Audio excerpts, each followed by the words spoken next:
All right, today we're going to do some overhead squats, and I've got 3 exercises for you to open up the hips and also get the calves ready. So the first one is going to work on externally rotating the hips. And if that doesn't mean anything to you, then whatever. What you're going to do is get a pad if your knee hurts real bad, if it's just on the rubber mats. If it doesn't hurt, then you can just do it without. We're going to get into a hands and knees position. And I'm going to shift so that all of my weight is on my left knee. And I'm going to basically hang my hip on it like I'm trying to drive this bone through my butt. All right, so my hands are on the ground, but all of my weight is on my left knee. And I'm just relaxing into it, and I should feel it deep in the hip.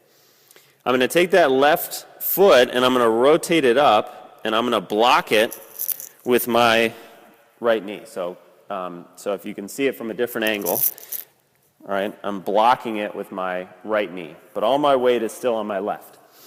And then from here, I'm just going to move into these awkward angles. So I'm going to send my left hip out, and then I'm going to send it back. And in those, when it's just straight up and down, it's not going to feel like anything, but the moment that you jut your hip out and then send back, you're going to feel all this like it's kind of stuck in mud, right? It's going to feel real tight. And what we want to do is, that's like the ice cream at the bottom of the jar. And we're just scraping it out, trying to get every last little bit, and you're going to spend a minute doing that. Now, the opposite of that is called internal rotation.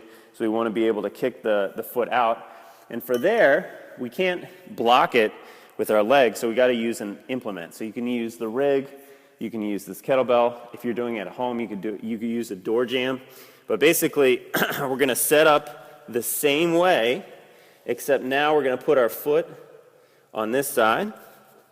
We're going to put our knee on the pad. And then with the foot out, we're going to do the same thing. All of my weight is on this knee.